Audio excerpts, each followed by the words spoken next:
E aí, pessoal, tudo bem com vocês? Esse vídeo vai para o ciclo 5. Então, para quem está chegando agora, eu sou a professora Cadidio Menezes, sou a professora de língua portuguesa aqui da Escola Graciliano Ramos, atuando na unidade prisional Juiz Hitler Cantalice.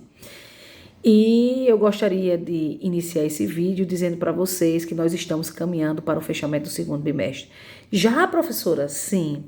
Como vocês sabem, nós começamos o ano um pouco depois, em razão das estruturas, né? Da estrutura, a gente estava se organizando. E são situações que nós não temos controle. Mas o mais importante é que a gente está fazendo e que nós estamos caminhando e nós estamos seguindo. E esse processo tem sido um processo muito bonito. E então, no início das nossas aulas, nós trouxemos para o diálogo alguns conceitos básicos de língua portuguesa. Falamos sobre comunicação, né? Falamos sobre esse ser que nós somos, são seres sociáveis e que são seres que se comunicam, né? Que sentem essa necessidade de se comunicar. Por isso que comunicação vem de comum ação, é uma ação comum, é aquilo que nos une. Vem de comunidade, é aquilo que nos integra, né? Enquanto comunidade. E que a comunicação ela acontece através de vários meios, né? Então, a televisão, a rádio, jornais, revistas, os gêneros textuais em geral, o celular. Então, esses são os meios de comunicação. Falamos o que é linguagem, que a linguagem nada mais é do que o caminho utilizado pelo ser humano para exercer a comunicação. A linguagem nada mais é do que códigos utilizados pelos seres humanos para exercer a comunicação. E a palavra é um dos códigos, diante de tantos outros. Então, a palavra é um dos códigos utilizados pelo ser humano para exercer a comunicação. Para além da palavra, nós temos imagens, símbolos, desenhos, cores, etc. E aí a gente falou sobre os tipos de linguagem. Linguagem verbal, linguagem não verbal, linguagem mista. A linguagem verbal é aquela que utiliza a palavra, a linguagem não verbal é aquela que não utiliza a palavra, mas utiliza desenhos, imagens, cores, etc. São outros códigos para além da palavra. E a linguagem mista é aquela que a gente utiliza as duas juntas, tanto a verbal como a não verbal. Falamos sobre os níveis de linguagem, né? Que a gente precisa adaptar a nossa linguagem à realidade, né? Ao local real que nós estamos. Então, se a gente está num ambiente formal, a gente vai utilizar a linguagem culta, a língua culta. Se a gente está num ambiente informal, a gente vai utilizar a linguagem coloquial, a língua coloquial, que é a língua do nosso cotidiano, que é a língua do nosso dia a dia, aquela que sai espontaneamente, certo?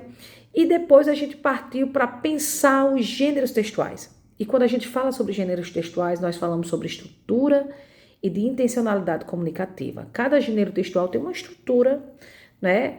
Uma estrutura organizada e ela tem uma intencionalidade comunicativa. Qual o objetivo dessa comunicação? Para quem? Né? Para que ambiente? E aí a gente trabalhou aqui o gênero e-mail e o gênero infográfico, né? Então nós falamos a intencionalidade, a estrutura e a linguagem utilizada nesses gêneros textuais.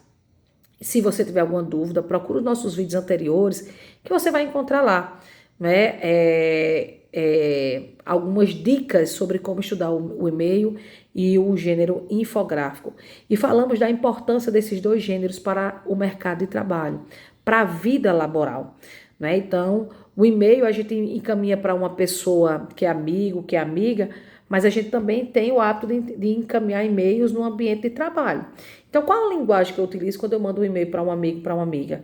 E qual a linguagem que eu utilizo quando eu mando um e-mail para um ambiente de trabalho? E o infográfico, né? Qual a importância do infográfico para a vida no trabalho?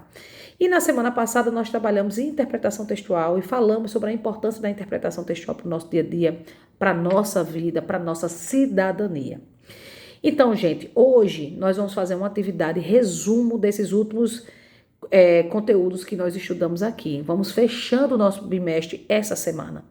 Então, eu peço que vocês respondam a essa atividade, né? Nós temos 10 perguntas, sendo que a primeira pergunta é o seu nome, a segunda é o seu ciclo. Nós temos 6 perguntas sobre o conteúdo e as duas últimas são perguntas avaliativas para você nos ajudar nesse processo. Das 6 perguntas sobre o conteúdo, duas falam sobre interpretação textual, 2 sobre o gênero textual e-mail e 2 sobre o gênero textual infográfico. não deixem de responder. Inclusive a atividade em PDF que nós colocamos semana passada. É através dessas atividades que nós vamos computar a tua presença e nós vamos fazer a avaliação. Então, vem com a gente, vamos fazer essa educação junto. Não deixe de responder, estou aguardando. E qualquer dúvida, procura a gente no WhatsApp. Nosso coordenador está lá à inteira disposição para te ajudar, para nos ajudar nesse processo. Então, vem com a gente, vamos embora.